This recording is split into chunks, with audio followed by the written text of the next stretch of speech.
మనకందరికీ చాలా ఊరటనిచ్చింది ఈ వర్షము.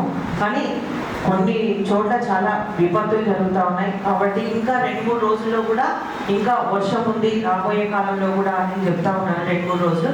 కాబట్టి వీటికి మనము అలర్ట్గా ఉండి ఈరోజు మనము అత్యవసరంగా ఈ సమావేశం ఎందుకు పెట్టుకున్నామంటే సీఎం గారు కూడా మాకు కాన్ఫరెన్స్ తీసుకోవడం జరిగింది. ఎక్కడే కానీ ప్రతి గ్రామంలో శానిటేషన్ పైన, అలాగే గ్రామాల్లో రోగాలు ప్రబలకుండా హెల్త్ పైన కాన్సన్ట్రేషన్ పెట్టండి. అట్లాగే స్కూల్స్ విద్యార్థులు కూడా హాస్టల్లో కానీ వాళ్ళు పడిపోయే సిచ్యువేషన్ ఉంటే అక్కడి నుంచి వేరే చోటికి చేర్చడం. ఇట్లాగా అన్ని రైతులు ఈరోజు రైతులు నష్టపోయింటే రైతులు ఎక్కడెక్కడ ఏ పంట వేసినారు, ఎక్కడ నష్టపోయినారు, ఇట్లా ప్రతి ఒక్క దానిపైన రివ్యూ చేయమని చెప్పడం జరిగింది. కాబట్టి మేము ఈరోజు ఇక్కడికి ఈ కార్యక్రమానికి రావడం జరిగింది. ముఖ్యంగా మనకి అగ్రికల్చర్ తీసుకుంటే రైతులు ఏ పంటలు వేశారు, ఎక్కడ ఎవరికైనా పంట మునిగిపోయి లాస్ అయిపోయి ఏమైనా నష్టం వచ్చిందా, అవన్నీ వివరాలన్నీ ప్రతి గ్రామంలో మనకి మండల ఏవో గారికి తెలియజేస్తా ఉన్నా. ప్రతి ఒక్కరూ వాటిపైన నివేదికలు కూడా తయారు చేయండి. అంతేకాకుండా ఇంకొకటి ముఖ్యంగా మనకి ఊళ్ళల్లో శానిటేషన్ మనకి చాలా ముఖ్యం. ఎప్పుడైతే మనకి రోగాలు ప్రబలకుండా ఉండాలంటే మనము శానిటేషన్ నీట్గా పెట్టుకోవాలి. గత ప్రభుత్వము కనీసం సర్పంచ్లకు నిధులు ఇవ్వకుండా గత 3 ఏళ్ల నుంచి చాలా ఇబ్బందులకు గురి చేసింది. కనీసం లైట్లు వేయడానికి కూడా లేక వాళ్ళు భిక్షాటన చేసిన సంఘటనలు కూడా ఉన్నాయి రాష్ట్ర వ్యాప్తంగా. కాబట్టి అటువంటి సిచ్యువేషన్ రాకుండా ఈ కూటమి ప్రభుత్వం అధికారంలోకి వచ్చిన వెంటనే మనకి 15వ ఆర్థిక సంఘంలో మనకు సర్పంచ్లకు కూడా నిధులు కేటాయించడం జరిగింది. చాలా చోట్ల ఇప్పుడు స్వచ్ఛ భారత్ అంటూ ఉన్నాము, దానికి సంబంధించిన కూలీలకి కనీసము జీతాలు ఇవ్వడం లేదు. సంవత్సరాలైనా కానీ 8 నెలలైనా కానీ మాకు జీతాలు రావడం లేదు. కాబట్టి ఇప్పుడు అలా కాకుండా వేరే వాటికి ఉపయోగించకుండా శానిటేషన్ వాళ్ళు ఏదైతే క్లీన్ చేస్తున్నారో వాళ్ళకి జీతాలు ఇవ్వండి. అట్లయితేనే వాళ్ళు మన గ్రామాన్ని క్లీన్గా పెట్టడానికి అవకాశం ఉంది. మనం కానీ వాటిని పక్కదారి పట్టించి వేరే వాటికి వాడుకొని వాళ్ళకి జీతాలు ఇవ్వలేకపోతే వాళ్ళు ఇంకా మనకి మళ్ళీ గ్రామం యథాస్థితికి వస్తుంది. ఎక్కడ డ్రైన్స్ క్లీన్ చేయమంటాము, ఎక్కడ వాటర్ స్నాగ్నెట్ అయినా కానీ ఆ వాటర్ అక్కడ స్నాగ్నెట్ కాకుండా క్లీన్ చేయించి దానికి తగిన కేటాయించుకొని ఆ ప్రాంతానికంతా నీట్గా పెట్టుకోవడము. ముఖ్యంగా మనకి ట్యాంకులు ఉన్నాయి, అవి 15 డేస్కి ఒకసారి కంపల్సరీ క్లీన్ చేయించాయి. ఇలాగా ఏదేది క్లీన్ చేస్తున్నారు అనేది ఇది కూడా మన ట్యాంక్ పైన రాయాల్సి ఉంటుంది. కాబట్టి వీటిపైన ఎక్కువ మీరు శ్రద్ధ వహించాలా.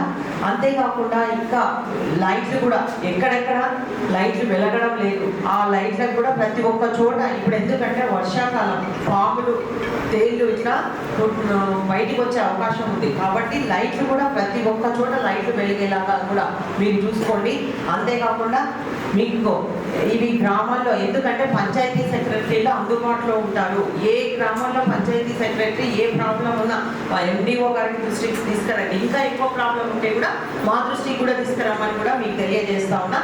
తర్వాత హెల్త్కి సంబంధించి ఇప్పుడు మనకి డాక్టర్ చెప్పినారు, ఇప్పుడు మనకి మీరు దోమతెరలు వాడేది పాతకాలంలో ఎప్పుడు అవే ఉండేవి, వాటి వల్ల అసలు దోమ పుట్టడానికి కూడా అవకాశం ఉండదు. కానీ ఇప్పుడు సిచ్యువేషన్ మారిపోయింది, కాలం మారింది కాబట్టి దోమతెరలు కూడా మనకు కనిపించడం లేదు, అటువంటి పరిస్థితి ఉంది. చాలా రోగాలు కూడా వేడి తాగడం వల్ల కూడా మనకి చాలా రోగాల నుంచి కూడా మనము విముక్తి అవుతాం. కాబట్టి వీటిని ఎక్కువగా ఏమన్నా మందులు కూడా మీరు అవైలబుల్లో పెట్టుకోండి. హెల్త్కి సంబంధించి కూడా ఇవి కూడా మీకు తెలియజేస్తా ఉన్నా. ముఖ్యంగా ఇంకొకటి ఏంటంటే మీకు అందరికీ ఈరోజు మనం ఇక్కడ ఈ సమావేశం ఏర్పాటు చేసుకున్నాం. అన్ని మీరు ఒకటే మాట్లాడుతూ ఉన్నారయ్యా, మీరు ఏమన్నా ఏదో మీటింగ్ జరుగుతూ ఉంటే గ్రామంలో ఉన్న ప్రజలు మీటింగ్కి వచ్చిన వాళ్ళు మాట్లాడితే అది వేరు. ఇక్కడ ఇంత ఇంపార్టెంట్ మీటింగ్ జరుగుతూ ఉంది, అన్ని మీరు ఉద్యోగస్తులు అయ్యండి, మీరు ఎంప్లాయీస్ అయ్యండి కూడా మీరు మాట్లాడుతూ ఎందుకు ఇట్లా మాట్లాడుతూ ఉన్నారు కూడా అర్థం కావడం లేదు. ఇక్కడ అసలు ఇలా మాట్లాడేది మాకు వినపడడం లేదు, మీరు అంతగా మాట్లాడుతూ ఉన్నారు. ఇంకోసారి ఈ సిచ్యువేషన్ రాకుండా చూసుకోండి. మండలానికి సంబంధించిన అధికారులంతా వీటిపై ఎక్కువ కాన్సన్ట్రేషన్ పెట్టండి. దానికి రోడ్లు కూడా పొలాలకు పోయే రస్తాలు కూడా బాగాలేకుంటే ఏమన్నా ఇమ్మీడియట్గా అవి చేయించగలిగితే వాటిపైన కూడా చేయించండి. ముఖ్యంగా ఈ ప్రభుత్వము ఏది కావాలన్నా కానీ అది శాంక్షన్ చేయడానికి ముందంజలో ఉంది. కాబట్టి మీరు ఏమైనా సమస్యలు ఉంటే కూడా మా దృష్టికి తీసుకురమ్మని కూడా మీకు అందరికీ తెలియజేస్తా ఉన్నా. మనకి ఇంకా ఈ 2 రోజులు, రాబోయే 2 రోజులు కూడా ఇంకా వర్షాలు ఉన్నాయి కాబట్టి అవి కూడా ఏం జరగకుండా ఎప్పుడప్పుడు ఎక్కడ ఏది ఉన్నా వాటిని సమస్య పరిష్కారం కోసం మీరందరూ అందుబాటులో ఉండాలి. ఇంకా 2-3 రోజుల వరకు మనకి ఈ వర్షం ఉంటుంది కాబట్టి మేము ఇక్కడికి రావడానికి కారణం ముఖ్యంగా మన మండలాన్ని ఏ సమస్య లేకుండా, గ్రామ ప్రజలకు కూడా ఏ ఇబ్బంది లేకుండా ఉండాలన్న ఉద్దేశంతోనే పనిచేస్తూ ఉన్నాం. కాబట్టి మీరు ఏది ఉన్నా కానీ మా దృష్టికి తీసుకురండి, మేము తప్పకుండా వాటిని పరిష్కారం చేస్తామని కూడా తెలియజేస్తా ఉన్నా.